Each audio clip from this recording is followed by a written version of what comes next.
আসসালামু আলাইকুম রহমতুল্লাহি ওবরকাতুহু। সম্মানিত দর্শক, ঢাকার মাইলস্টোন স্কুল অ্যান্ড কলেজে যে মর্মান্তিক দুর্ঘটনা ঘটেছে সেটি নিয়ে মূলত এটি আমার প্রথম ভিডিও। আমি খুবই দুঃখিত যে যখন এই দুর্ঘটনাটি ঘটল তখন থেকে আসলে আমি চেষ্টা করছিলাম বিষয়টি নিয়ে বক্তব্য দেওয়ার জন্য। আমি ঢাকার বাইরে আছি বেশ কয়েকদিন ধরে, এবং আমি যেখানে আছি সেখানে আসলে কয়েকদিন খুব ঘন ঘন কারেন্ট চলে যাচ্ছে, ইন্টারনেট থাকছে না। এর কারণে আসলে আমি ভিডিও করতে পারিনি, আর আমার শরীরটা বেশি ভালো ছিল না। ফলে মাইলস্টোন কলেজের যে দুর্বিষহ, দুঃসহ, বিয়োগাত্মক দুর্ঘটনা যে ঘটেছে, ইতিহাসের অন্যতম দুর্ঘটনা, সেটি নিয়ে যখন সারা বাংলাদেশ স্তব্ধ, তখন আমি আমার চ্যানেলে সেই গত ৭-৮ দিন আগে যে সকল ভিডিও আমি করে রেখেছিলাম পুরনো, সেই ভিডিওগুলো আমি আপলোড করেছি। এবং আপনারা জানেন যে এই চ্যানেলের একটা স্বাভাবিক গতি রয়েছে, ইউটিউব চ্যানেলগুলো সেখানে নিয়মিত ভিডিও দিতে হয়। আমি দৈনিক ৩টি করে ভিডিও দেই, এবং এটার অ্যাগেনস্টে এটার একটা অ্যালগোরিদম চালু হয়ে গেছে আমার এই চ্যানেলটির। তো সেক্ষেত্রে আমি যদি সেই ভিডিওগুলো না দেই, তাহলে এই চ্যানেলটি পিছনে পড়ে যাবে, অ্যালগোরিদমের পিছনে পড়ে যাবে। এবং আবার সেই নতুন অ্যালগোরিদমে ফিরে আসা, এটা অনেক সময়, ধরুন একটা চ্যানেল ৭ দিন সে পিছনে পড়ে গেল, ভিডিও দিল না, আবার নতুন করে তাকে লাইমলাইটে আসতে হইলে হয়তো তাকে ২-৩ মাস আবার পরিশ্রম করতে হবে।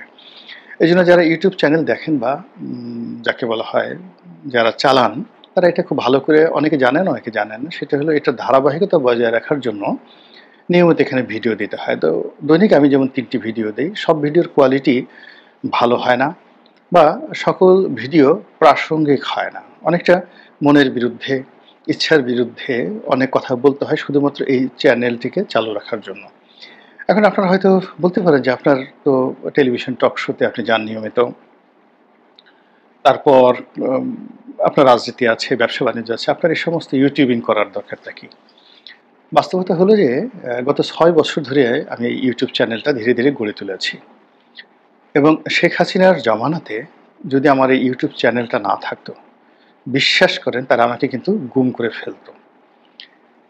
কাজেই এই যে সামাজিক মাধ্যমটি, এটি আমার রাজনীতিতে, আমার অস্তিত্বে, আমার বেঁচে থাকার জন্যে, এবং জনগণের সঙ্গে আমার যে সম্পৃক্ততা, এজন্য আমাকে যে সাহায্য করেছে, সহযোগিতা করেছে, এই কারণে অনেক সময় আমার মনের বিরুদ্ধে অনেক ভিডিও করি বা ভিডিও আপলোড করি, যেগুলো ধারাবাহিকতার জন্য। কেননা প্রতিদিন ৩টি ভিডিও করাটা আসলে শোভনীয় নয়, আমার কাছে ভালো মনে হয় না, আমার কষ্ট হয় খুব। তারপরে এই কাজটা করি। এবং যেহেতু আগে প্রথমে একটা ভিডিও করতাম, তারপরে ২টো ভিডিও, কিন্তু গত জুলাই মাসে, মানে ২০২৪ সালের জুলাই মাসে যখন দেশের অবস্থা খুব উত্তাল, মানুষ চাচ্ছিল যে আমি আরও ৮টা-১০টা ভিডিও করি, কিন্তু আমি তখন ৩টে করেছি। কেননা যদি ওই ৮টা-১০টা একবার উঠে যাই, তখন আবার যদি আমি ৮-১০ থেকে নামতে থাকি, তাহলে এই চ্যানেলের অ্যালগোরিদম কমে যায়। তো এই কারণে যে লম্বা বিবৃতি দিলাম, এই কারণে যে মাইলস্টোন এই কলেজের যে দুর্ঘটনা, এটি নিয়ে দেরি হয়ে গেল আমার আপনাদের সামনে আসতে। আপনারা সবাই ক্ষমা সুন্দর দৃষ্টিতে দেখবেন। আমার একটা সংবেদনশীল মন রয়েছে। আমি একজন পিতা। আমার ৩টি সন্তান রয়েছে যারা সবাই বড় হয়ে গেছে। তো যারা ওখানে আহত হয়েছে, নিহত হয়েছেন, তারা আমার সন্তানের চেয়ে খুবই ছোট। আমার একেবারে ছোট সন্তানটিও বিশ্ববিদ্যালয়ে পড়ে। বড় ছেলেটি পিএইচডি করছে। পুত্রবধূ সেও পিএইচডি করছেন। আ তারা একজন কম্পিউটার সায়েন্সে আর একজন ডাক্তারিতে দেশের বাইরে পড়াশোনা করছেন। মেয়ের জামাই, তারাও খুব ভালো অবস্থানের মধ্যে আছেন। একেবারে ছোট ছেলেটিও সে বিশ্ববিদ্যালয়ের ছাত্র।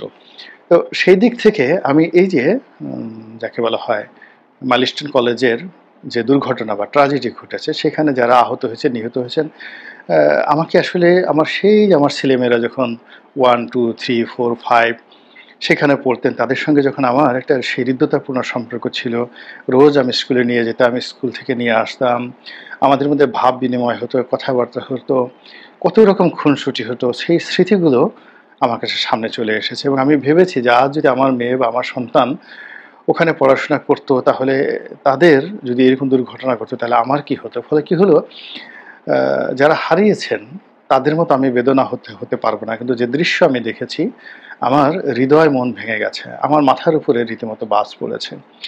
আমি এতটা মনঃক্ষুণ্ণ হয়েছি যে গত ৮-১০ বছর আমি এতটা কষ্ট পাইনি, এতটা দুঃখ আমাকে কখনো তাড়া করেনি। তো যার জন্য আমি ১ম এ ভিডিওর শুরুতে যারা আহত হয়েছে, নিহত হয়েছেন, তাদের সকলের জন্য সমবেদনা। যারা নিহত হয়েছেন তাদের জন্য জান্নাতুল ফেরদাউস, এবং নিহতর যারা পরিবার, আল্লাহ রাব্বুল আলামিন যেন তাদেরকে এই দুঃখ যাকে বলা হয় কাটিয়ে ওঠার তৌফিক এনায়েত করেন। যারা আহতও আছেন তাদের উন্নত চিকিৎসা, সর্বাধিক সুন্দর চিকিৎসা এবং সুস্থতার জন্য আল্লাহর দরবারে ফরিয়াদ করছি। এখন বক্তব্য হলো যে এই যে এত বড় একটা দুর্ঘটনা আমাদের জাতীয় জীবনে ঘটলো, এটা কি কারো পাপ, নাকি ভুল, নাকি অন্যায়, নাকি ইচ্ছাকৃত? এই জিনিসগুলো এখন আলোচনা করতে হচ্ছে। প্রথমত হলো যে যে বিমানটি, যেটিকে বলা হয় ফাইটার প্লেন বা জঙ্গি বিমান, এই বিমানটি ঢাকা শহরে উড়ে তারা ট্রেনিং করছিল, এবং যে পাইলট তিনি নিঃসন্দেহে বাংলাদেশের একজন সূর্য সন্তান। তার একেবারে কর্মজীবনের সর্বশেষ পরীক্ষাটা ছিল এই বিমানটিকে কেন্দ্র করে, এবং এই দুর্ঘটনাটি এটি ঘটেছে এখানে। যদি আমরা এটাকে খুব স্বাভাবিকভাবে ধরি তাহলে দুঃখ পাবো, কষ্ট পাবো, কিন্তু বিতর্ক হবে না। কিন্তু এখানে স্বাভাবিকভাবে এই বিষয়টি ধরার কোনো রকম সুযোগ নেই। মনে হচ্ছে এই ঘটনার সাথে আন্তর্জাতিক চক্রান্ত রয়েছে। মনে হচ্ছে এই ঘটনার সঙ্গে আমাদের দেশীয় বিভিন্ন সংস্থার যারা দুর্নীতিবাজ কর্মকর্তা রয়েছেন তাদের দুর্নীতি রয়েছে। মনে হচ্ছে যে এই ঘটনার সঙ্গে অনেক অদক্ষ যারা লোকজন রয়েছে তাদের অদক্ষতা কাজ করছে। মনে হচ্ছে এই ঘটনার সঙ্গে অনেক যাকে বলা হয় অযোগ্য অথর্ব লোকের যে উল্লম্ফন সেটা রয়েছে। একে একে সেই জিনিসগুলো বলছি। নিচে থেকে শুরু করি। প্রথমত স্কুল অ্যান্ড কলেজ যে জায়গাটিতে প্রতিষ্ঠিত হয়েছে, এখন সিভিল এভিয়েশনের অনুমতি, তারপরে বিমান বাহিনীর অনুমতি ছাড়া ওই এলাকাতে এরকম একটি স্থাপনা করা যায় কিনা এটি আমি জানি না। যদি সেখানে ফাইটার প্লেনগুলো নিয়মিত উড়ার বিধান থাকে তাহলে তো অবশ্যই সিভিল এভিয়েশন এবং বিমান বাহিনী কর্তৃপক্ষের একটা অনুমোদন ওখানে লাগবেই। তো সেটা কিভাবে করা হয়েছে আমার জানা নেই। দ্বিতীয়ত, এরকম একটা দুর্ঘটনা যদি ঘটে, বিশেষ করে যখন অগ্নিকাণ্ডের মতো ঘটনা ঘটে, সেখানে মাইলস্টোনের মতো একটা আধুনিক শিক্ষা প্রতিষ্ঠানে প্রায় সকলেরই এই ধরনের নিয়মিত ট্রেনিং, ফায়ার ফাইটিং ট্রেনিং এটি দিতে হয়, যে কোনো কারণে অগ্নিকাণ্ড ঘটতে পারতো। এখন ওখানে যে ঘটনাটি ঘটছে সেটা অন্যভাবেও ঘটতে পারতো। তো যেটা আমরা দেখলাম যে এরকম একটা পরিবেশ পরিস্থিতি মোকাবেলা করার জন্য ওখানকার যারা ছাত্র শিক্ষক তাদের কোনো রকম মানসিক প্রস্তুতি ছিল না, এবং তারা সবাই দিশেহারা হয়ে পড়েছে। এটা আধুনিক যুগে একেবারে অসম্ভব। এখন যেখানে উন্নত বিশ্বে অজপাড়াগাঁয়ের একটা ছোট প্রাইমারি স্কুল, যেখানে মাত্র ২০-২৫ জন ছেলে মেয়ে অধ্যয়ন করে, ২ জন শিক্ষক রয়েছে, সেখানেও কিন্তু এরকম যাকে বলা হয় প্রাকৃতিক দুর্যোগ হলে কি করতে হবে, বা বন্যপ্রাণীর আক্রমণ হলে কি করা যেতে পারে, হঠাৎ কেউ অসুস্থ হয়ে গেলে কি করা যেতে পারে, এই ধরনের বিষয়গুলো নিয়মিত ট্রেনিং দেওয়া হয়। তো এখন মাইলস্টোন কলেজের এই ছেলে মেয়েদেরকে স্কুল কর্তৃপক্ষ এই ট্রেনিংগুলো দেওয়া হয়নি। দ্বিতীয়ত হলো যে তাদের এরকম একটা আধুনিক স্কুল অ্যান্ড কলেজ, সেখানে তাদের যে আইডি কার্ড রয়েছে সেখানে তাদের ব্লাড গ্রুপটা খুবই জরুরি ছিল দেওয়া, যেটা দেওয়া হয়নি। ব্লাড গ্রুপটা নিয়মিত দেওয়া হয়নি। তাদের অ্যাটেন্ডেন্সের যে সিস্টেম থেকে শুরু করে অন্য যে বিষয়গুলো রয়েছে সেগুলোতেও আমি দেখলাম যে যথেষ্ট গাফিলতি রয়েছে। এবং এখানে তাদের অনেকগুলো বাস রয়েছে, গাড়ি রয়েছে ছেলে মেয়েদের আনা নেওয়ার জন্য, কিন্তু তাদের ওরকম পর্যাপ্ত অ্যাম্বুলেন্স বা মেডিকেল সেবা তার কোনো নজির কিন্তু আমরা দেখিনি। ফলে এখানে যে হতাহতের যে ঘটনা, সেই ঘটনায় যদি তাদের পূর্ব প্রস্তুতি থাকতো তাহলে ঘটনা আরও কম হতো। দ্বিতীয়, যদি আমরা বিমান বাহিনীর ক্ষেত্রে আসি, আমরা জানি যে বিমান বাহিনী যে আগের, এখন নয়, ঠিক আগে একজন বিমান বাহিনী প্রধান ছিলেন আপাদমস্তক দুর্নীতিবাজ। তো সেই দুর্নীতিবাজ লোকটি আমেরিকাতে একবার নিষিদ্ধ হয়েছিলেন, খবর এসেছে। কানাডাতে ঢুকতে পারছেন না, তার ব্যাংক ফ্রিজ করা হয়েছে, তার ছেলেমেয়ে ওখানে আছে। নানা রকম কীর্তি কাহিনী। এখন এই যে বিমান বাহিনীকে কেন্দ্র করে বিমান বাহিনী প্রধানের বিরুদ্ধে যে অভিযোগ এসেছে, এর একটা চ্যানেল রয়েছে, এর একটা সিন্ডিকেট রয়েছে দুর্নীতির, এবং সেই দুর্নীতিটা এখনো চলমান। এর কারণ হলো গত ১১ মাসে কোনো একটা ডিপার্টমেন্টে শেখ হাসিনা জমানার যে অনিয়ম দুর্নীতি, এটা কমে নাই, বরং ক্ষেত্র বিশেষে অনেক অনেক বেড়ে গিয়েছে। তো সেই ক্ষেত্রে এই যে বিমানটি, এটি যারা কিনেছিল, এটা প্রাথমিক দুর্নীতি। দ্বিতীয়ত হলো এটার মেইনটেন্যান্স থেকে শুরু করে এটা ট্রেনিং যা কিছু আছে তার সঙ্গেও বিশাল একটা দুর্নীতি জড়িত থাকতে পারে। তো এই বিষয়গুলো নিয়ে আমাদের চিন্তা করতে হবে, যেগুলোকে এই দুর্নীতিকে আপনি রীতিমতো পাপ হিসাবে আখ্যায়িত করতে পারেন। থার্ডলি হলো যে এই ঘটনাটি ঘটার পর বিমান বাহিনীর যে ইমিডিয়েট রেসপন্ড দরকার ছিল, সেনাবাহিনীর যে ইমিডিয়েট রেসপন্ড দরকার ছিল, আইনশৃঙ্খলা রক্ষাকারী বাহিনী থেকে শুরু করে সরকারের যে ইমিডিয়েট রেসপন্ড দরকার ছিল, সেই রেসপন্ডটা আসেনি।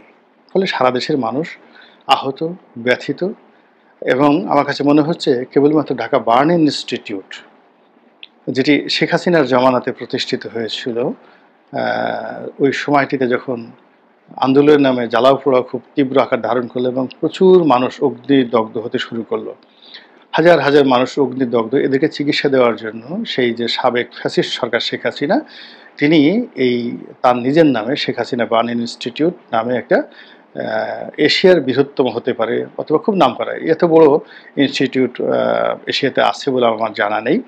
তো এটা তিনি করে দিয়ে গিয়েছিলেন। তো সেই ইনস্টিটিউটটির এখন যারা কর্তা ব্যক্তি রয়েছেন, তারা এই পরিস্থিতির ভয়াবহতা আন্দাজ করতে পেরেছিলেন। ফলে একমাত্র এই প্রতিষ্ঠানটি দেখা গেল যে সমস্ত রুগীদেরকে সেবা দেওয়া, তাদেরকে ভর্তি করানোর ক্ষেত্রে যে করিতকর্ম তারা দেখিয়েছেন এবং এখন পর্যন্ত দেখিয়েছেন, প্রশংসা যদি কাউকে করতে হয় তাহলে এই বার্ন ইনস্টিটিউটের এখন যিনি পরিচালক রয়েছেন এবং তার যারা সহকর্মী রয়েছেন তাদেরকেই দিতে হবে। এর বাইরে বাকি যারা আছেন প্রায় মোরলে সবাই এরর করেছেন, ভুল করেছেন, আবার অনেকে পাপ করেছেন। সবচেয়ে ভয়াবহ যে বিষয়টি হলো এই ঘটনার সঙ্গে কোনো আন্তর্জাতিক চক্রান্ত রয়েছে কিনা। সেটা পশ্চিমাদের হতে পারে, সেটা ভারতের হতে পারে, পাকিস্তানের হতে পারে, বাংলাদেশকে অস্থিতিশীল করার জন্য, এমনকি অন্য কোনো রাষ্ট্রেরও হতে পারে। এর কারণ হলো এর সাথে অনেক কিছু জড়িত। যে বিমানটি দুর্ঘটনা কবলিত হলো, এই বিমানটি কোন দেশের তৈরি, এই বিমানকে যাকে বলা হয় আন্তর্জাতিক বাজারে এটিকে একটি ত্রুটিযুক্ত বিমান হিসেবে আখ্যায়িত করার জন্য এই ঘটনা ঘটানো হতে পারে। এবং আপনারা জানেন যে এই বিমানটি, যতটুকু আমি শুনেছি, এটি চীনের তৈরি একটি বিমান এবং এটার যে টেকনোলজিটা সেটা হলো রাশিয়ার তৈরি যে MiG-29 যুদ্ধ বিমান রয়েছে, যেটিকে আমেরিকার যে F সিরিজের বিমান, F-16, F-35 যেগুলো আছে, তো এই সমপর্যায়ের বিমান হলো রাশিয়ার মিগ সিরিজের বিমান। আর রাশিয়ার সেই মিগ সিরিজের বিমানটি আবার চায়নারা তৈরি করেছে, এই এখন আমরা যেটা এখানে হারালাম যে বিমানটি। তো চাইনিজ বিমানের এখন খুব জয় জয়কার, যেমন তুরস্কের ড্রোন, তারপর শেষে ইরানের ক্ষেপণাস্ত্র, এই মুহূর্তে পৃথিবী কাঁপাচ্ছে। তো সেক্ষেত্রে যুদ্ধ বিমানের ক্ষেত্রে একটা নতুন দিগন্ত উন্মোচন হয়েছে চায়নার যুদ্ধ বিমানের ক্ষেত্রে। এই কারণ হলো বিগত যে ভারত পাকিস্তান যুদ্ধ, সেই যুদ্ধে যে ডগ ফাইট, সেই ডগ ফাইটে চাইনিজ বিমানগুলো নিয়ে, যুদ্ধ বিমানগুলো নিয়ে পাকিস্তানের বিমান বাহিনী যে পারঙ্গমতা দেখিয়েছে, যে দক্ষতা দেখিয়েছে, এটি সারা বিশ্বকে অবাক করে দিয়েছে। এবং সেখানে রাফায়েলের মতো বিমান বা F-16 মতো বিমান বা F-35 মতো বিমান, সেগুলোকে টেক্কা দিয়ে চাইনিজ বিমানের বলতে গেলে জয় জয়কার আমরা দেখেছি।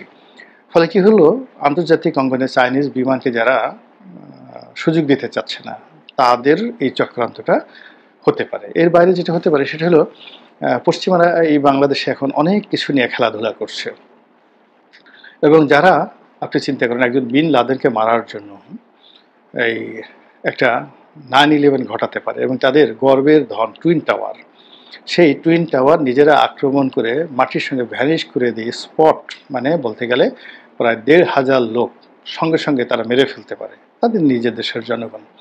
তো তারা পারে না এমন কোনো কর্ম নেই। এবং এটা আমরা আরও বেশি সন্দেহ করছি যে এই দুর্ঘটনা ঘটার একদিন বা ২ দিন আগে দুটো ইন্টারনেট পোর্টাল থেকে এবং ভেরিফাইড ফেসবুক পেজ থেকে সম্ভবত এই জিনিসগুলো চালানো হয় আফ্রিকা থেকে। কেউ আবার বলছে এটা একটা অংশ আফ্রিকাতে আছে ওই পেজ দ্বারা চালায়, আর একটি যেটা রয়েছে আমেরিকার হাওয়াই দ্বীপপুঞ্জ। তো হোয়াট এভার ম্যাম, এই হাওয়াই দ্বীপপুঞ্জ হোক আর আফ্রিকাতে হোক, ডাজ নট ম্যাটার, কিন্তু একটা ভেরিফাইড ফেসবুক পেজ থেকে স্পষ্টভাবে বলা হয়েছে যে একটি শিক্ষা প্রতিষ্ঠানে, শিশুদের একটি শিক্ষা প্রতিষ্ঠানে এই দুর্ঘটনা ঘটবে এবং তার একদিন পরে এরকম একটি ঘটনা যখন ঘটে যায়, তখন এটা নিয়ে ঠাট্টা মশকরা করার, এটা নিয়ে ঘুমিয়ে থাকার কোনো রিজন নেই এবং সেই ঘটনাটাই কিন্তু বাংলাদেশে ঘটেছে। এবং এই পুরো ঘটনা যারা তদারক করবেন, মনিটরিং করবেন, সেটা আমাদের গোয়েন্দা সংস্থা কিংবা আমাদের রাষ্ট্রীয় সংস্থা, যারা এই ঘটনাকে যাকে বলা প্রতিহত করে দেওয়ার মতো তদারককারী সংস্থা রয়েছে বাংলাদেশের, সিভিল এভিয়েশন রয়েছে। এই কারণ হলো এই যে বিমানটা যখন উড্ডয়ন করেছে সেখানে তো সিভিল এভিয়েশনের গ্রিন সিগন্যাল ছাড়া তারা এই কাজটি করতে পারেনি। তো সমস্ত কাজের মধ্যেই আমার কাছে মনে হচ্ছে অসামঞ্জস্যতা রয়েছে, অদক্ষতা রয়েছে, ক্ষেত্র বিশেষে চক্রান্ত থাকতে পারে, পাপ থাকতে পারে, গুনাহ থাকতে পারে, দুর্নীতি থাকতে পারে এবং তার ফলে কি হলো, বাংলাদেশের এই দুঃসময় যেটা বাংলাদেশ নিতে পারছে না। এখন অর্থনৈতিক অবস্থা এত খারাপ, এখন যাকে বলা হয় আমাদের রাজনৈতিক অবস্থা যত খারাপ, মানুষের মন মানসিকতা ভার হয়ে আছে। তারপরে আবার সেই ১১ মাস পরে নতুন করে একটা জুলাই বিপ্লব এসেছে, যেখানে জুলাই চার্টার হবে, তারপরে শেষে একটা নির্বাচন হবে সামনে। এরকম যখন আমরা স্বপ্ন দেখছি, ঠিক সেই সময়টাতে এরকম একটা বেদনাদায়ক এবং বিয়োগাত্মক যে ঘটনা, এটা এ জাতি বহন করতে পারছে না। মানুষ ভেঙে পড়েছে, সব মানুষের মন খারাপ, আমাদের আকাশের মন খারাপ, বাতাসের মন খারাপ, আমাদের পশু পাখি কীটপতঙ্গের মন খারাপ। চারিদিকে তাকিয়ে দেখবেন যে এই দুর্ঘটনার পরে গাছের পাতাটাও ঠিকমতো নড়ছে না। কাজেই এরকম একটা বিয়োগাত্মক ঘটনা থেকে আল্লাহ আমাদেরকে অনাগত দিনে, আগামী দিনে হেফাজত করুন, রক্ষা করুন। এই দুঃখ কষ্ট আমাদের শত্রুদের জীবনে যেন কখনো না আসে। আমরা গাজার শিশুদেরকে নিয়ে আহাজারি করি বাংলাদেশে, কিন্তু যে দৃশ্য সৃষ্টি হয়েছে মাইলস্টোন স্কুল অ্যান্ড কলেজে, এটির সঙ্গে গাজার যে নির্মমতা, সেই নির্মমতার চেয়ে এই নির্মমতা কোনো অংশে কম নয়। আল্লাহ আমাদের সবাইকে হেদায়েত দান করুন এবং হেফাজত করুন। আসসালামু আলাইকুম ওয়া রাহমাতুল্লাহি ওয়া বারাকাতুহু।